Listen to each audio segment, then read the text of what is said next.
I hope everybody is awake. Are you? I said good afternoon.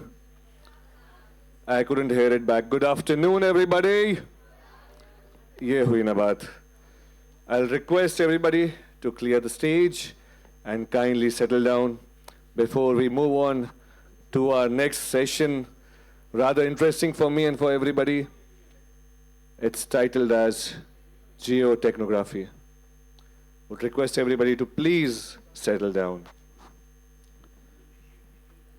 और जब तक मैं इस सेशन का आगाज़ करूं, जितने भी हमारी जनता यहाँ पे है, चाहूँगा ज़रा सा बस विराजमान हो जाए, सब बैठ जाए आराम से. Please settle down everybody. Very thankful to people जो शुरुआत से अच्छे से बैठे हुए हैं. Yes, I see everybody. अच्छा, जितने लोग बैठे हुए हैं, चाय का शौक किस किस को है? हाथ खड़ा करेंगे. पीछे वहां पे है. नहीं, मैं चाय आप तक लाने नहीं वाला हूं, पर चाय पे 2 पंक्तियां जरूर मैं पेश करता हूं ताकि थोड़ा सा सब जग जाएं. किसी ने अर्ज किया है कि चाय पीना तो एक बहाना था, चाय पीना तो एक बहाना था, हमें तो आपके करीब आना था. और इसी थोड़ा मस्ती मजाक और जोश के साथ let us introduce our next session. It is titled as Geotechnography, when technology weds geopolitics. We are going to have Mr. Anirban Sarma ji in conversation with Rajiv Sinha ji. मैं अनिर्बान जी और राजीव जी से निवेदन करूंगा कि वो जोरदार तालियों के बीच में फोटो के बाद इस मंच पे आ जाएं. जोरदार तालियां. Thank you so much everybody. मैं आपको बता दूं, this session is going to explore how geopolitics is being reshaped in the digital age of 21st century. In today's world, technology does not only connect us, it controls the narratives, it also controls the borders and controls the power equations. Let me briefly introduce you to our speaker here. Anirban Sarma ji is the Director, Center for Digital Societies at the Observer Research Foundation, working on AI, digital economy, platform governance, digital public infrastructure, and the future of the work. He is also the co-author of Geotechnography and has chaired the Think 20 Digital Affairs Task Force during the Indian and Brazilian G20 presidencies. He brings sharp insights into technology, strategy, and global power dynamics. His understanding of how innovation influences national and international decision making is both timely and critical. We are glad to have you here with us, sir. A round of applause, please, everybody. He will be in conversation with Rajiv Sinha ji, who is a seasoned voice in strategic affairs. Rajiv Sinha ji is a distinguished fellow at ORF. He has 35 years of rich experience in the government and retired as the Special Secretary, Cabinet Secretariat, Government of India. His experience adds depth, context, and balance to this high-stakes discussion, because today's geopolitics is no longer about maps, it's about data. Over to you, gentlemen. A larger round of applause, everybody, please.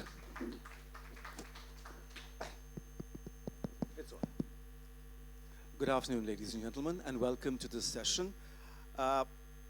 This evening, we'll be talking about a book written by Samir Saran and also by Anirban Sarma, titled Geotechnography, Mapping Power and Identity in the Digital Age. In our times where we are witnessing the fourth revolution and where everyone's kind of excited about artificial intelligence, I think it's a very timely space to discuss how things will pan out. And I think, Anirban, welcome to the conversation. And I'd like to start by asking you broadly, what is geotechnography all about and what impelled you to write it at this point of time? We'd love to have an overview of the book from you. No, thank you very much. And before we dive into the conversation proper, of course, thanks to PLF, they're the reason we're here this afternoon. And for that very flattering introduction. And thank you, Mr. Sinha, for well, the conversation you're about to steer. So, my co-author Samir and I coined the word geotechnography to refer to the collision between geography, technology, and society. And this is a collision we think is growing more and more pronounced today, all right? Now, thanks to digital platforms and technology, we are hyper-connected. We are more connected than ever before. And one would like to believe that the internet is creating a boundaryless world, all right? It's collapsing distances, it's bringing people and nations closer together. But the reality is really quite different. I mean, when you look around you, when you get right down to it, most of the conflicts raging in the world today are actually about land. They're actually about geography. Let's consider what happened in Venezuela just a couple of days ago, all right? The US action in Venezuela was really about crude oil reserves in the country. The conflict in the Middle East, Israel versus Palestine, which is really one of the oldest conflicts in the world, is about competing nationalist visions. It's about the quest for homeland. It's about the quest for land, really. Okay, Ukraine, Russia. Again, this is one of the biggest stories of our times. This is about territorial expansion. It's about mutual insecurity. And in Africa, you have countries which are pillaging each other. Countries, people are sort of dying in a war over natural resources. So really, geography is alive and well, and geography is shaping geopolitics and our lives in very tangible ways. Now, as individuals, we actually embody something of this paradox, all right? We are members of what we have called in the book cloud societies, which means that we are anchored in specific locations and geographies. We are rooted in space and shaped by space. But at the same time, we are also members of virtual communities, and we use the internet and social media platforms to exchange views, share opinions, band together, and sometimes even enter into brazen conflict with one another, all right? So geotechnography really is about this relationship between technology and individuals, between governments, the state, and geopolitics, right? And what impelled us to write the book at this time? Now, we were conscious of the fact that 2025 is it's the year gone by, right? So it was a landmark year in a number of ways. To begin with, it marked the quarterway mark of the present century, right? So it seemed the right moment to step back and take stock of what has happened since 2000. At the same time, it was 30 years since the launch of the public internet. The internet as we know it now and as we use it today really came into being in 1995. So 30 years of the internet was really at the foundation of our thinking as well. It was also 5 years since COVID. And COVID in many ways ushered a new information order. It accelerated the use and adoption of technology across the world.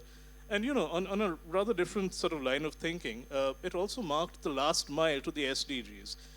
We now have exactly 5 years left to go before 2030, which is the year by which we are supposed to try and achieve the Sustainable Development Goals.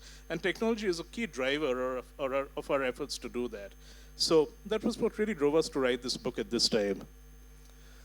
Oh, thank you. That was indeed interesting. Well, I would say that this is a seminal piece of work, no doubt about that, on the digital age and how power is held and identity mapped. While power is concentrated in the hands of big tech in the global north, its identity is that of the north, and which is the key issue if you look at it. And you'd also agree when I say humans are somewhere people. They belong somewhere. Yeah. Who need cohesion, serenity, governance, stability to function. You talk of despatialization. Are geography and technology and society on a collision course? One of the central arguments you make is that we need to rethink geography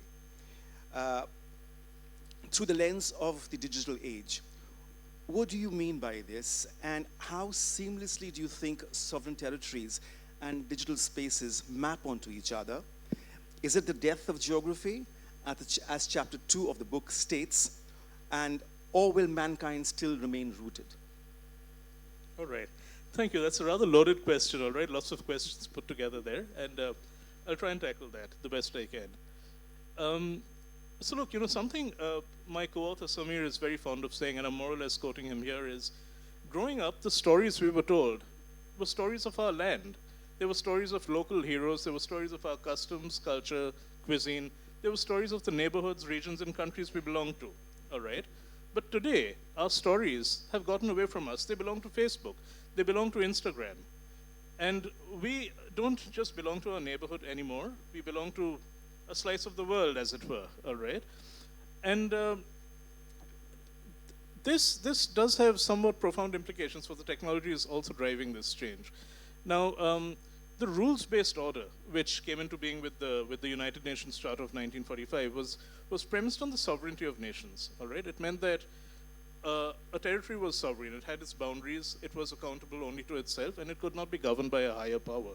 This principle is really based on one's attachment to land. The RBO developed in response to the fact that we are based somewhere. We are somewhere people, essentially. And you know, I mean, that is how countries must perceive themselves and each other. But today, we are being encouraged to believe that boundaries don't quite matter anymore, all right? That we have become not just somewhere people, but anywhere people.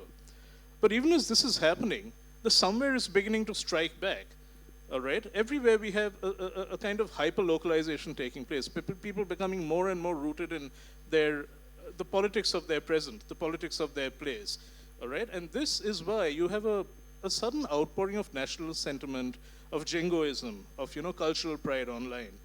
And social media platforms go to work on this in very insidious ways. You know, algorithms actually pick on your opinions and preferences and create echo chambers, which we then become locked into. And we've all seen this happen. You know, there is a reason when, well, let's say you follow or comment on a person a couple of times and echo his opinions, you will receive views of a very similar kind only. You will never really be exposed to the other side. And we've all seen this happen, right? But there are other ways in which, let's say you have this very uneasy sort of mapping between territory and technology also taking place. Consider China, for example, all right? China is probably the most major example in the world today of an attempt to build a sovereign boundary on a digital space. So you have what is called the Great Firewall of China, and this is really the most sophisticated censorship apparatus in the world. Websites from outside the country are completely blocked, all right? So you will never be able to access Netflix or Google search or, you know, the New York Times or BBC in China. There are 66,000 rules which are used for censorship and to block content of various kinds.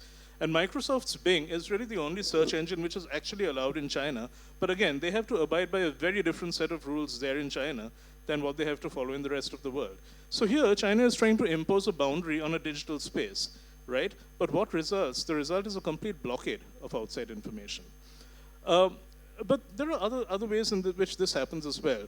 Now, the sites of production of technology, all right, have a certain provenance. Technologies and platforms like Facebook and Google, YouTube, etc., are born in a certain environment. But when those same values are transposed to other environments, they are being made to force fit other localities which may have a completely different provenance. Now, the US offers a certain degree of latitude in terms of free speech. Silicon Valley has its own understanding of free speech norms, all right? And the US is actually very, very excessively perhaps broad-minded when it comes to permissible speech and what is said online. But when you take those same values and transpose them to, let's say, India or to the Middle East, which have a completely different understanding of free speech and permissible speech, you know, the reactions could be immediate and visceral. Which is why in India, for example, you know, I mean, there have been so many reactions against social media platforms like X. Right now we have one going on. Just the other day, the central government issued a notice to X saying that Grok-generated AI content, obscene content, was circulating on X, and that had to be taken down, right? There will be very harsh legal consequences if it doesn't take it down. X was also banned in Brazil a couple of years ago. That became quite a sensation, all right? Now, that is another example of you know, I mean, this uneasy coexistence of geography and technology. But then you also have a capabilities asymmetry. You know, we take great pride in the fact of technological leapfrogging, which means sort of countries getting ahead, I mean, bypassing intermediate stages of technology development. But that's not always a good thing because, you know, countries are often not quite prepared to regulate some of these developments. For example, in 2016, Thailand had to ban Uber and Grab and certain other motorcycle hailing services because they suddenly realized that they had absolutely no laws in place to regulate the gig economy, so they had to do without it for a while. Okay, and in 2021, in Nigeria, once again, Twitter, it was Twitter at the time, was banned because there was content there on the social media which they had absolutely no idea how to regulate. So these are serious problems, and these are ways in which, geography and technology are sharing a somewhat, a relationship where both are on a sort of collision course. Yeah. You said that today's stories are Facebook and Instagram stories, but yet they're stories of people. So the people are the key element here. And at the end of the day, these stories are ephemeral. They run and they disappear. They run and they disappear. So how do you explain that? So how is it that that you say that borders are being washed away, and becoming a cloud society where there are no borders and no. So how do you explain that? Because these stories come and they go away, and the next instance something else takes over. There's this British media scholar called John Thompson who used the word despatialization. So that's not a word we've coined. That comes from John Thompson. And what he also said was, we are living through a period of mediated historicity, which means that very often our understanding of history, our understanding of what is happening in other parts of the world is completely mediated, right? These are conclusions we've arrived at through the media. It's through what we see on television, it's what we hear about on the radio, it's what we read on the internet. The thing is, it's all very well to express solidarity with what is happening in other parts of the world. But do we have any actual stake or agency in what is happening there? We don't, all right? And it's a pity, it's a shame really, that technology has brought us to a point where we know far more about Black Lives Matter than we know about the communities that are at war with each other in Manipur. We know nothing about the atrocities being sort of committed in a village in West Bengal, right? So it's this, solidarity without agency is really a form of copping out, in a sense. And this is really one reason why I think these movements are so ephemeral, all right? Because we can actually do nothing to change what's happening on the ground. We can simply, at best, express a passing opinion about it. True. The book presents, in my view, a rather disturbing picture of big tech's potential takeover of our lives and agency. Is the phrase, code is law? Is that true? And is it forcing us to accept that tech can influence, restrict, direct, and control our life, our way of life? Who wins, who loses, who lives, who moves out? Is it leading to groupthink or mediated reality, which you just said? Are we confusing information for knowledge? And how real is this threat? How concerned should we be? And to add to that, and to complicate a bit more, it would be that, are large-scale systems possible without human intervention? Okay, all right. No, big tech has taken over our lives, all right? And that's not necessarily a bad thing always, okay? But now there is a reason why big tech is so popular. All these platforms that we use every day, Microsoft, Google, YouTube, Apple, whatever, all of them have platforms of various kinds. Social media platforms are probably the most visible. And they're very popular because of the ways in which they connect us and they bring us products and services that we need. And which is why, Google, WhatsApp, today, these are not just platforms, they're verbs as well, they're things we do every day. And that's what we've said in the book. But for all their popularity, we've actually ceded large parts of our private lives and our private thoughts to them. Data is being collected all the time about us. But it's not just that. Earlier, there's this sociologist called Abraham Maslow, and he came up with what he called the hierarchy of needs, all right? And human beings' most basic needs are safety, security, the need for self-esteem, the need for love, and for belonging. This was the scheme of desires he came up with. Now, when you come to think of it, today, we seek almost all of these online, all right? We seek validation online, we seek security online, we seek love online. There's a reason why dating platforms and matrimonial sites have taken off in India in the way that they have. It's because people have begun to look for these things online. What was once the province of organic relationships or arranged marriages, it's now something you do through Shaadi.com, right? Now big tech is not always as virtuous as it makes itself out to be. And there are 3 points we make in the book. They are manipulators, they're surveillors, and they're also monopolists. Right. Now, how does this manipulation happen, for example? Now, Google, it is a known fact now that Google search results are biased, all right? It's not a neutral ranking of results. These results are based on advertising revenue, on a host of other factors. So Google essentially gets you to see what it wants you to see, all right? It's not a neutral search result by any means. Right. Similarly, I mean, social media platforms use code. They use algorithms to kind of promote and amplify certain voices and block out other kinds of content. YouTube is a particularly insidious example of this. You know, I mean, 3.7 million videos are uploaded to YouTube every day. But most of them never quite make it. They're taken down, and an algorithm, and sometimes an AI-driven algorithm, actually decides what should go online or not. And the thing is, most community creators are actually puzzled by the takedown of their content because they can't see how and why it violated the platform's guidelines. Most often it doesn't actually violate those guidelines, but yet that content doesn't make it online. So these are gatekeepers. You know, this is Google's gatekeeping function. This is YouTube's gatekeeping function. They get you to see only what they want you to see. Now they are surveillors. We are being watched all the time. You know, Big Brother is watching you, really. I mean, there is, in technology law, a concept of purpose limitation, which means data, only as much data as is needed for a particular purpose should be collected, absolutely no more. But you know, big tech platforms had made nonsense of the principle of purpose limitation. I mean, today, Google is the worst offender here. For every time that you use Google, it tracks 39 categories of personal data about you. That is far more data than it will ever need for anything. Meta does that too, all right? So does X, but Google is really the worst of the lot here. And okay, yeah, so surveillors, gatekeepers, and manipulators, yes. Now, you know, I mean, consider how Uber and Ola work. These are not big tech platforms, but these are certainly large technology platforms. An algorithm decides how much the cab driver, a worker in the gig economy should pay.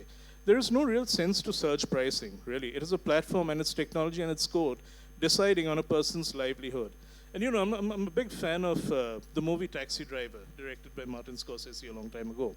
And Robert De Niro plays this anti-hero, all right? He's a very frustrated taxi driver. And there's this rather desperate scene in the movie where De Niro says, "There never has been any choice for me." All right, and that's exactly what's happening to gig workers today who are at the mercy of code. There really is no choice for them, all right? And this is how big tech is beginning to manipulate us. And there are lots of other ways in this is happening as well. Big tech is a sexist employer, all right? It's a men's club, really, and there have been lots of allegations of this, lots of cases that have come to light. And the thing is, some of that thinking, that masculine thinking actually finds its way into the products and services that they design. All right, there's a lot of bias against women against their AI, in their AI platforms, right? So it's really quite exclusive in that way. And I'll just make one last point before I finish off with this question.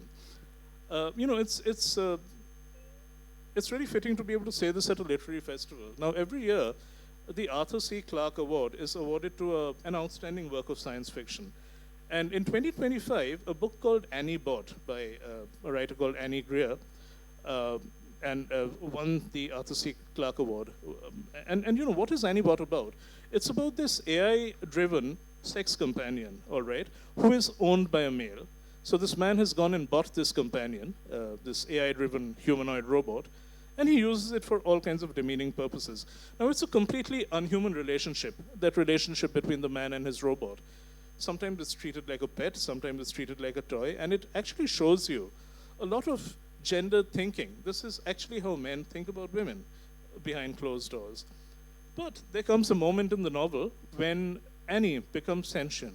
She begins to think for herself, right? And she ultimately realizes that what she's being put through is fundamentally wrong, and she escapes. And you know, that's a moment in the book when you really want to stand up and cheer, all right? But why is it that robots like Annie-Bot are being designed in the first place? And you know, sex dolls and AI companions are rife. They're actually popular tools in parts of the world. This is because of this misogynistic thinking that has been propagated by big tech that has found its way into their platforms and products, all right? Also, I mean, big tech, you know, this is one last point. There's scant regard for the for the carbon footprint of their technologies. With the rise of AI, we have massive data centers today, okay? And these data centers are energy guzzlers on a scale that we've never seen before. The amount of electricity and water they consume is anything but climate friendly, right? Yet there is complete disregard for that. And this is yet another area in which big tech's insidious control over our lives is massively detrimental, really. That's a rather scary picture that you've presented, and especially because I'm concerned about this gender bias that you talk about. That's disturbing indeed. Okay, now moving forward, you've brought out the issues that you think are facing the digital space today. How are states responding to the incursions of big tech, and are these measures proving effective? How secure is our data? And as you said, Google and WhatsApp are verbs today. And are we capable of uniting to shape the coders' choices and biases to protect our values and govern us? Is it possible? Okay, so look, individual citizens are largely powerless, all right? And that's a rather bleak truth, but it is. Okay, as individuals, we will never quite be able to change or take on big tech in any way. But governments are certainly trying, because they've realized what's happening, all right? And look, what most countries are really trying to pursue today is the idea of digital sovereignty, which is the idea that a country should be in charge of its own tech platforms, its own citizen-facing technologies. We cannot afford to cede control over that to Western powers and West-controlled technologies, right?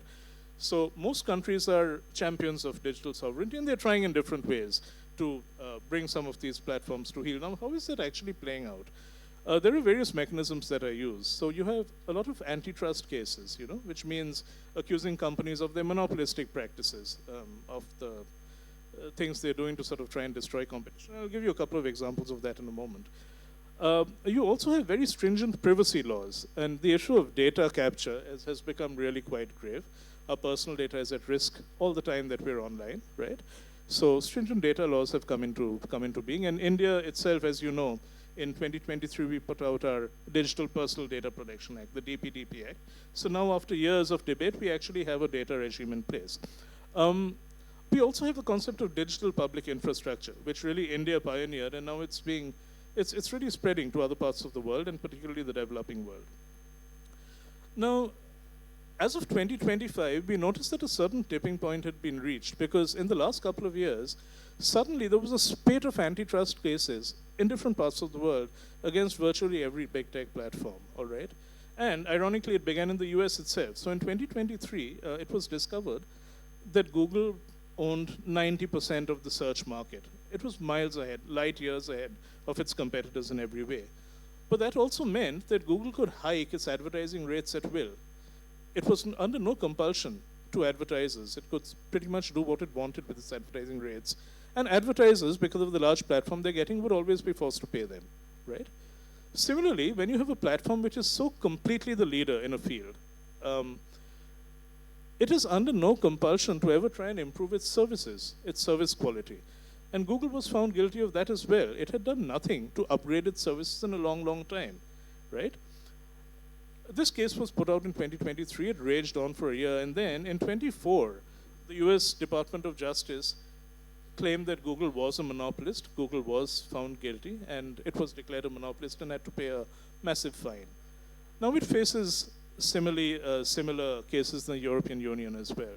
And there are similar cases against Amazon, against Meta for sure. Now, Meta's case is a little different. They've been declared a monopolist for simply buying out the competition, okay? Meta was once threatened by WhatsApp. What did it do? It simply bought out WhatsApp. Meta was once threatened by Instagram, a similar social media platform for photographs. How did it react? It simply bought out Instagram. So Meta is growing stronger and stronger. It now owns Facebook, it owns WhatsApp, it owns Instagram. And really, there is no other social media platform in the world that is anywhere close in terms of its size and might, okay? And then you have Amazon, which is by far the world's largest online retail store. What has Amazon been doing?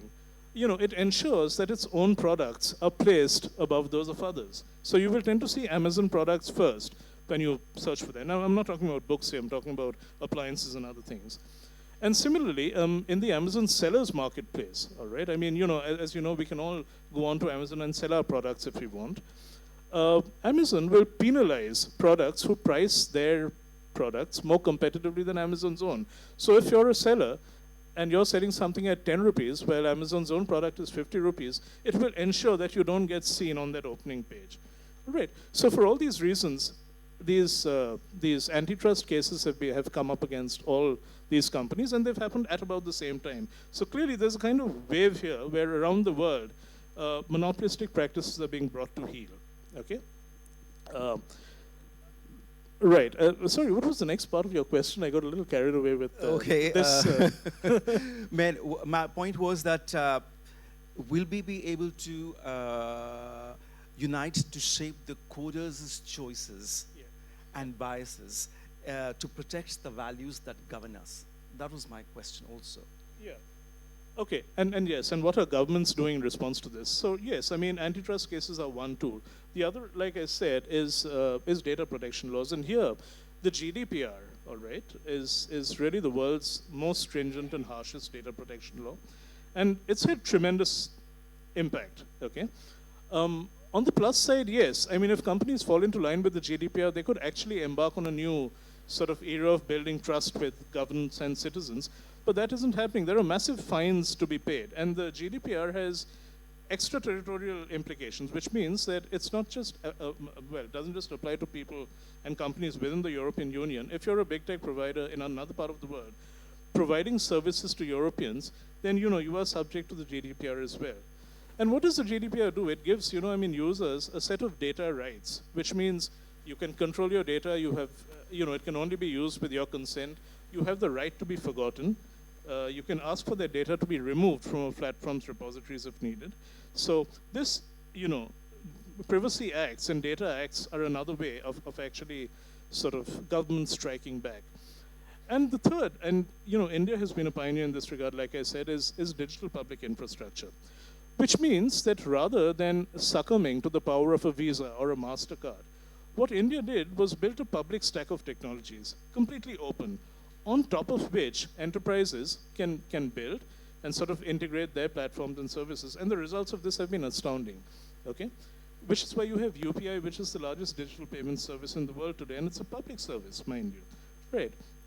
Now, consider the digital payments landscape in India. Who is number one? It's PhonePe, which was an Indian startup, a homegrown startup. Who is number two? Google Pay, okay, a big tech company. But remember that Google had to design Google Pay. It was the first time Google had ever actually designed a product for India and not simply adapted one of their existing products, all right? So India's DPI made them do that. Who is number three? Paytm, once again, an Indian homegrown startup, all right? And then you have WhatsApp Pay and Amazon Pay, which are very, very far behind and still struggling to find a foothold. Okay, so this is another way in which, let's say, India and the DPI model has been able to counter the effect of big tech. Now, can we shape coders' choices? Look, as citizens, we can't, sadly. Okay, I mean, there are some ways in which that can be done, and I think we'll address that later in the conversation, through the use of open technologies and open source software, etc. But for the most part, as of today, it's still really the onus of governments themselves to address some of these problems. And more than that, I mean, it is the onus of platforms themselves. So a lot of Indian laws have now made it mandatory. We have the IT rules, for example. Under this, big tech platforms cannot claim that they are merely channels for content and not publishers of them, which is why it's all right for that obscene or offensive content to circulate on their platforms. If Google or YouTube knows that there is fake video or an obscene video circulating on it, it is absolutely morally responsible to take it down. Okay, so they cannot hide behind those flimsy excuses. So big tech platforms have the largest responsibility here. Governments are pushing for it in different ways. And citizens do have, well, a role, but it's very difficult to exercise that role, but we'll come to that slightly later. Thank you. Okay, that leads me to my next question, which is, do you believe that there can be a consensus on who could be the gatekeepers of the sanctity of the huge amounts of data collected and is being collected by big tech firms without undoing privacy or jeopardizing innovation and competition? Right. So I think, this is where the point I just touched upon about open source comes in. Look, big tech's mining of data is problematic. We've talked at length about that, and we all know that, right? But the thing is, if governments were to become hoarders of data, that is seriously problematic too. A lot of you have probably seen the Tom Cruise movie Minority Report, all right? It's about this idea of predictive policing, which means using personal data, governments are trying to predict crimes that people might perpetrate in the future, right? Now, when Steven Spielberg made this movie sometime in the 1990s, this was a completely science fiction scenario. But the fact is, a lot of governments are actually trying to do this today. In 2024, the Argentinian government actually said that it was going to sort of enter into these predictive policing agreements with a lot of technology companies and services. And they were going to do exactly this. They were going to use personal data to try and predict in what neighborhood and at what time and in which communities crimes might break out, and sort of preemptively take action, which, just like in the movie, might in some cases mean nabbing people ahead of them actually committing any crime. Okay? So when this happens, technology is completely disrupting norms and principles here. What happens to the right to privacy? What happens to, the principle of being innocent until you're proved guilty? All that gets thrown to the winds when sort of governments start doing things like this. And you really don't want this Orwellian situation where, Big Brother is watching you all the time, which is what will happen if governments take control of personal data. Now, how can we find a way out of this? One solution is by promoting the idea of open data. And it's a pity that this hasn't taken off more in parts of the world, because it really needs to, okay? Open data is data licensed in certain ways in a way that everybody can use it. A company can use it, an individual can, academic institutions can. So we need a lot more focus on open data so that nobody actually controls and hoards it. It is publicly available and it can be used for purposes which are generally good. We also need, a much stronger use of open source software. There is a reason that, the Linux Foundation, the Linux community became as widely popular as it did. Because this is source code that everybody can build on. It's open, it's democratic, all right? We can all use it, we can all build on it, and we can co-create products and solutions. And I'd just like to mention here that, companies, when OpenAI, which is the producer of ChatGPT, when they first started out, it was actually an open foundation. And the whole idea was to encourage collaboration between academic institutions, between technology companies.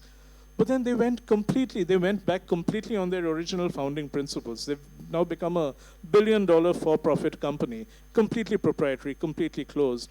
So, this kind of moral flip-flop needs to be avoided, if individuals are to have any control over the direction in which coding goes. So, what are some of the major threats and risks you see emerging today? What do they imply for the cohesiveness and functioning of digital societies? Do you think that they too could be jeopardized because of the emerging risks? Yes, one of the principal risks today is the rise of hate speech, okay? Rise of hate speech on digital platforms is a major risk, and I think the most lurid example of this in our time was what happened with the Rohingya Muslims of Myanmar. The genocide happened in 2017. For about 5 years before that, ever since Facebook first came to Myanmar in 2013, hate speech against that minority community had begun to circulate. And it was happening at all levels. You had ultra-nationalist Buddhist monks who were putting out hate speech. You had normalist Buddhist citizens who were doing that. You had the Tatmadaw, which is Myanmar's armed forces, all right, who were actually providing advertising to Facebook, and Facebook was happily, accepting that revenue and propagating the hate speech as well. And you even had Aung San Suu Kyi's spokesperson, and was the de facto sort of leader of Myanmar, promoting this kind of hate speech against the Rohingyas. The thing is, when this goes online, it has an effect because the algorithms go to work. Hate speech gets amplified, it gets circulated, it takes over the internet in that part of the world, right? So essentially all the speech people began to see in Myanmar was anti-Rohingya speech. That had devastating consequences. Now, at the height of this, it was also discovered that Facebook recruited, well, employed just two local language people, local language speaking people in Myanmar who could actually understand the content and what it meant. I mean, what a crazy omission that is, all right? You have this deluge of hate speech circulating, and you have only two people who can understand it. So nobody is taking it down. That is there for everyone to see, and it's circulating more and more every day. And that was what ultimately tipped the scales in favor of the genocide happening, right? That is one example. The other is, of course, the rise of cyber attacks. In India, in 2025 alone, we've had some 265 million cyber attacks. I mean, that's a staggering number. I mean, it's almost laughable, it's so high, okay? And these are attacks not just against personal computers, but against telecom grids, against companies, against automotive companies. There's been just about every kind. And the third kind is cybercrime. Okay, I'll just run through this very quickly. We often sort of conflate the words cyber attacks and cybercrime, but cybercrime is always done with a monetary motive. And again, in India itself, there have been tremendous examples of this. I mean, Cosmos Bank heist where $15 million was stolen over 2 days. CoinDCX, which is India's largest crypto exchange, $45 million was stolen over the course of a single day. Okay, so these are some of the big risks emerging today. There is currently an AI spring, and is currently the most talked of technology, and one to which people and nations seem to have pegged most of their hopes and fears. Its development, innovation, of course, is skewed in favor of the North, not the South. What I would like to ask you is, can consciousness be attributed to generative AI in the true sense of the term? Is giving it a legal personhood plausible? And will speed of development trump consequence of development, and market forces rule out AI for all? Okay, I'll take your point about consciousness first, because this is really one of the most popularly talked about things about AI. Now, a lot of you may have seen the Netflix movie Ex Machina, okay, in which this robot called Eva, I think, develops consciousness, sort of completely fools her human developers, and then ultimately escapes from a facility. Now, the thing is, this AI developing consciousness and becoming sentient is still largely in the province of science fiction, okay? Because intelligence is a matter of practical engineering. It's a matter of computation. It's a matter of mathematics and programming. Consciousness is a rather different matter altogether. It means that something can feel, that you can feel empathy, that you can sympathize, that you feel anger, rage, desire, all right? And there is no proof of any kind to indicate yet that machines feel any of these things. So artificial intelligence as of today is still intelligence, it's not really consciousness. Okay. Now the question about personhood is an interesting one, okay? How do you legally account for some of the things AI does, okay?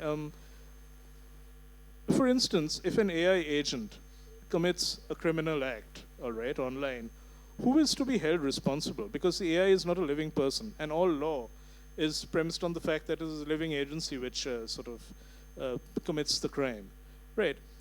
If today a self-driving car were to sort of run down someone, who exactly is responsible? Is it Tesla who owns that car? Is it the Tesla developer who developed that piece of code which made that accident happen? Or is it the taxi fleet which happened to be owning that Tesla car which committed the crime, okay? So because of all these reasons, it's actually very, very difficult. This is a gray area. How do you attribute legal personhood to an AI? So, I mean, lots of debates about this ongoing, but no clear answer to this has been found yet. Okay. Yeah. India is emerging as a strong voice in the digital space and will host the next AI Impact Summit next month. What are some of the big trends you see around AI, development and governance, and what outcomes might we expect? Okay. So, okay, two parts to this question, the larger trends and then what might we expect from the India Summit. So look, there are three big trends emerging around AI today. One is there is a massive AI divide emerging between the global north and the global south. So most consequential decisions about AI happen to come from the West and from the global north, and the needs of the global south are being completely underserved. which means that, you know, southern countries, developing countries, the least developing nations, etc., have very little skin in the game when it comes to AI, okay? And there is also very little AI readiness in most of these countries. Now, that has an impact on regulation. When a country in the global south sort of tries to regulate AI, it takes one of two approaches. Either an over-strict one where it over-regulates, or it just turns a blind eye and doesn't regulate at all. Okay, that's what's happening. That's one big trend. In the US, I mean, in the global north, the dichotomy is of a slightly different kind. Here you have centers of regulation, like the European Union, and you have centers of extreme innovation, like the US, which have decided regulation be damned, we will innovate at all costs because US leadership is what matters. So that, again, is problematic, and that's one big trend. The other is, you know, the way data is being used, okay? I mean, this absolute free scraping of data without people's consent, that is a troubling trend as well. Now, what might we expect from the India Summit? India is, as you know, a leading voice of the global south, okay? So a lot of its actions here, should I speed up a little? Yeah, okay. So three things. We're going to, you know, I mean, see a new set of partnerships emerging. India and middle power countries like Brazil, South Africa, etc., are going to come together and see how they can work in partnership to develop AI products and services and even new norms for governance. That is one. We're also going to see, you know, AI for all, the principle of AI for all taking center stage. And this really means AI for the global south. So you will have more public involvement in building public stacks upon which AI can build. You will have, you know, India wants to become the use case capital of the world. And the idea here is that we have so many different strata, so many different consumer sectors, etc. We will probably be able to develop solutions for each of them and correspond, you know, if you have AI solutions in other parts of the world that have found a use, it is almost certain that they will find a use in India as well. And the third point is, you know, we're going to see a big move towards AI becoming more affordable. Okay, computing infrastructure needs to be made more affordable. We need to have more open data sets. We need more local language models, which can be easily developed and locally understood. Some of the big, yeah. Okay, I think we've kind of run out of time, unfortunately, and I would have loved to open the forum for questions, but it's been signaled we are time. Would like to thank BLF for having us here. And Anirban, congratulations on the book. A seminal piece of work. Thank you, everybody. Thank you so much, Anirbanji, Rajivji. I'll like to request Raghar Chandraji to please be on the stage. I'll request Baheti ji as well to please come onto the stage and present a token of love and appreciation to our authors and our guest, which is the BLF Memento of the Year 2026, which is created by the Gond artist Padma Shri Durga Bai Vyamji. Please, I would request Chandraji and our guest to please be onto the stage. This memento is titled as Little Golaya Ji. A round of applause, please. Keep it going. A story of devotion. This artwork depicts a tiny bird. And an important announcement, since we have limited seating for the next session, everybody who has a donor pass, including the writers and the authors, can stay. I'll be requesting others to please move outside Bharat, outside Antrang. Not Bharat, obviously. Antrang. Not at all.